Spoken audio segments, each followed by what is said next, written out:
대한민국 끝자락 전남 지역에서 100조 원의 가치를 지닌 금광이 발견되었습니다. 탐색 결과 묻혀있는 금의 양이 기존에 밝혀진 것에도 상당수가 지하에 묻혀있는 상황.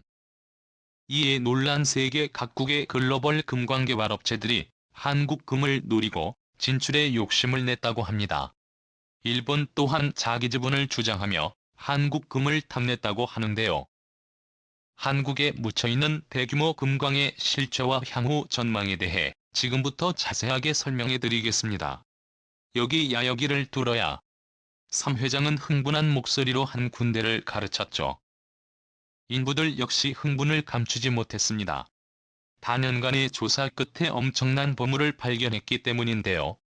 대정이 가리킨 지점을 파자 불빛이 반짝였습니다.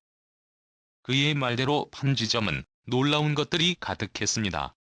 반짝이는 금이 조심스럽게 모습을 드러낸 것이죠. 순도 높은 금이 오케이 사람들의 기대는 더 높았는데요. 전남 해남군 황산면에 위치한 모이상, 황산은 사람들의 기대 속에서 예상치 못한 것들을 선사했습니다. 그동안 한국에서는 금 채굴이 어려울 것이라는 전망이 지배적이었으나 모이상, 황산 개발에 성공하면서 안정적인 금 생산이 가능해진 것이죠. 한때 채산성 문제로 채굴이 어려웠던 광산 대한민국은 지역 곳곳에 금맥을 보유하고 있었음에도 불구하고 개발이 지지부진해 투자에 어려움을 겪었습니다. 그러나 모의 성광선의 투자 성공으로 많은 이들이 고무되면서 본격적인 금맥 잡기 열풍이 불었죠. 그 결과 진도군 가사도에서도 엄청난 금맥을 발견하게 되었습니다. 한국지질자원연구원은 광대역 유도분급 정밀 탐광 기술을 동원해 가서도 주변에서 상당량의 금이 묻혀있다는 사실을 발견. 대략 21만 톤에 가까운 금광석이 가서도 지하에 있다는 것을 파악했죠. 광대역 유도분급 기술은 기존 시추를 통해 광석을 분석하는 방법이 아닌 교류 전류를 땅속으로 흘려 광물 보존량을 확인하는 방식으로 기존에는 지하 100 이내의 광물만 탐사할 수 있으나 이 방식을 이용하면 지하 300m까지 광부로 확인할 수 있는 최신 기법이죠. 그 결과 금액만으로 따져봤을 때 300억가량의 금이 들어있는 곳으로 확인되었죠. 그런데 최근 기술이 발달하면서 300m 밑까지 이 광맥을 파악할 수 있게 되었는데요.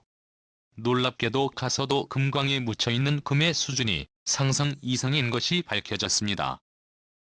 현재 알려진 최고 금광인 시베리아 남동부 수해 로그 지역에서 발견된 금광보다 더 많은 양의 금이 대한민국 가서도에 묻혀있는 것이 알려진 것이죠. 지금까지 알고 있었던 300억 수준의 금만 묻혀있는 것이 아니라 100조 원 수준의 금이 묻혀있는 곳입니다. 현재까지 알려진 금광 역사에서 최고 수치라고 할 수 있는데요. 소위 로그 지역에서 발견된 금광이 대략 85조 원 가치인 것을 감안할 때 가사도 밑에 묻혀있는 금광은 비교할 수 없을 정도라고 할 수 있죠. 물론 지하 깊숙이 묻혀있는 금을 꺼내기 위해선 인력은 물론이고 채굴에 있어서 조심성을 기해야 하는 것이 사실. 그러나 묻혀있는 수준이 상상을 초월하는 양이기 때문에 대한민국이 이걸 온전하게 파낼 수만 있다면 금 걱정은 하지 않아도 될 정도입니다. 사실 역사적으로 대한민국은 금메달이라고 불릴 정도로 전국 어디에서나 금을 발견할 수 있는 국가였습니다. 일제강점기 시절 노다지 열풍이 가능했던 것도 대한민국 어디에서나 금을 발견할 수 있었기 때문이죠. 오래전부터 대한민국은 금의 나라였습니다. 신라시대에는 경주의 대부분의 가옥에서 금을 사용한 가옥을 볼 수 있었다는 기록이 있을 정도로 풍부한 금을 선조들은 계속 사용했습니다. 명성은 실크로드를 타고 중국과 서서울까지 넘어가 신라를 총칭할 때 금의 나라라는 별명이 붙을 정도로 많은 외국인들의 금을 기대하고 신라를 찾을 정도였습니다. 실제로 신라시대의 유물의 상당수는 금을 이용한 유물이 많죠. 또 놀라운 것은 특별히 힘을 들이지 않고도 지 표면에 있는 금을 채취하는 수준에서 신라는 엄청난 금을 얻을 수 있었던 곳인데요. 지하에는 이보다 더 많은 금이 묻혀있고 개발할 수 있는 인력과 추출 기술만 있다면 금광에 먼저 손을 댄 사람이 부자가 될 수 있던 상황이었습니다. 이후 일제강점기 시절 일본인들은 한국 광산의 가치를 눈치챘죠. 일제는 한국 지리를 공부하기 시작했고 광산을 만들기에 적합한 지역을 찾기 위해 공을 많이 들였습니다. 그 결과 일제는 각 지역에 광산 하나를 개발할 정도로 전국도에 펼쳐진 금을 얻기 위해 인력을 투입했습니다. 그때 노다지 열풍이 전국적으로 불기 시작했고 국가만이 아니라 개인들도 금광산 찾기에 몰두했습니다. 실제 일제강점기 시절 거부로 유명했던 최창학은 금강산 개발에 손을 대 엄청난 부를 누렸던 인물이었죠. 대한민국 임시정부 주석 백범 김구가 암살당하기 전까지 사용했던 경교장의 원래 주인이 최창학이었습니다. 그는 금을 통해 얻은 돈을 종로의 땅을 구입하는 데 소모했고 그 결과 일제강점기 최고의 부자로 널리 알려졌습니다. 그 정도로 대한민국에 묻혀있던 금은 한 사람의 인생을 바꿀 정도로 엄청난 양이 묻혀 있었습니다. 일제가 미국은 물론이고 제국주의 국가들과 대결을 펼칠 수 있었던 것도 조선에서 캔 금 덕분이라는 설명이 있을 정도로 대한민국의 금은 엄청날 수준이었습니다. 지속적으로 광산 개발과 기술 개발에 투자했다면 대한민국에 묻혀있는 금을 온전히 다 캐올 수 있었겠지만 일제 패망 이후 혼란한 현대사를 거치면서 6.25 전쟁 시기에 많은 수의 금맥 탐지 기술과 광명기치가 실존되었습니다. 현재 한국이 개발 중인 광산 역시 일제강점기 시절 개발을 위해 열어두었다가 잠시 개발을 멈춘 곳으로 채산성이 있다고 확실한 곳들만 문을 연 곳입니다. 충북 음성 무급광산과 충남 청양 구본 광산이 대표적이죠.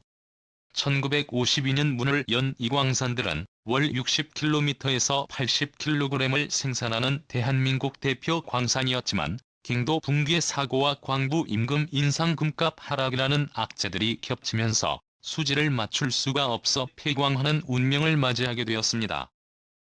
오랜 시간 대한민국 금광을 연구한 권영걸 금강연구가에 따르면 무급과 구본광산 역시 대한민국 최대 금 생산을 도맡은 곳이었지만 다른 곳에 묻혀있는 금은 더 많은 양일 것이라는 추측을 내놨는데요.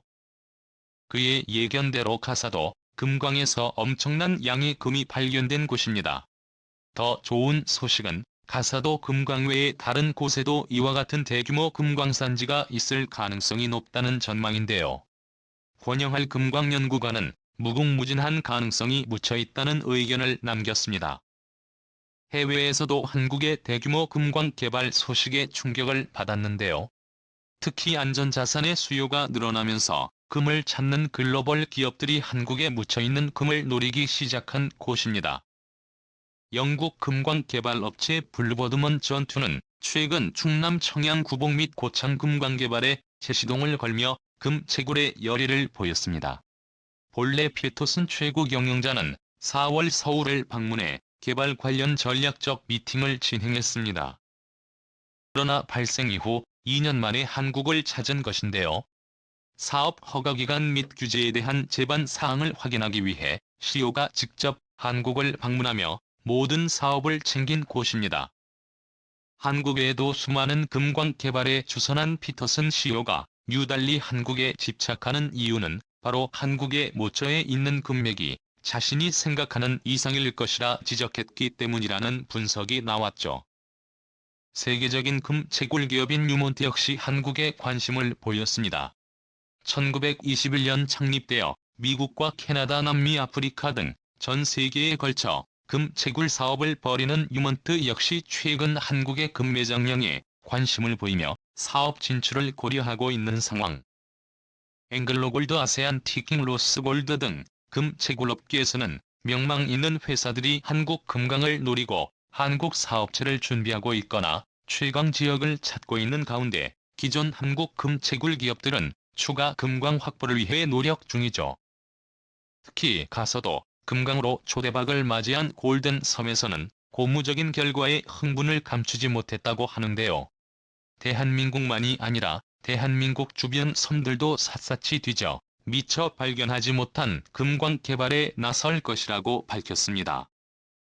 자원이 없어 항상 자원빈국 소리를 듣던 대한민국이 금을 통해 자연 강국으로 거듭날 수 있게 되었습니다. 전쟁으로 인해 안전자산인 금값이 날로 상승하고 있기에 황산의 가치는 기하급수적으로 늘어날 전망. 일본에서는 한국의 대규모 건강 관련 소식을 전하며 과거 일제강점기 시절 일본이 투자한 광산을 한국이 이어받아 개발했으니 광산의 상당 부분의 지분을 일본이 가져가야 한다는 주장이 나왔다고 하는데요. 말도 안 되는 일본의 목소리를 들은 한국 광산 개발업자들은 어디까지나 기술을 갈고 닦아 그물 채굴한 곳은 대한민국이라는 말과 함께 일본의 주장에 대응할 가치를 못 느꼈다고 합니다. 한민국에게 찾아온 초대박의 기원 한국이 막대한 금을 바탕으로 지금보다도 더욱 부강한 국가로 거듭날 수 있기를 간절히 기원해 보겠습니다. 시청해 주셔서 감사합니다.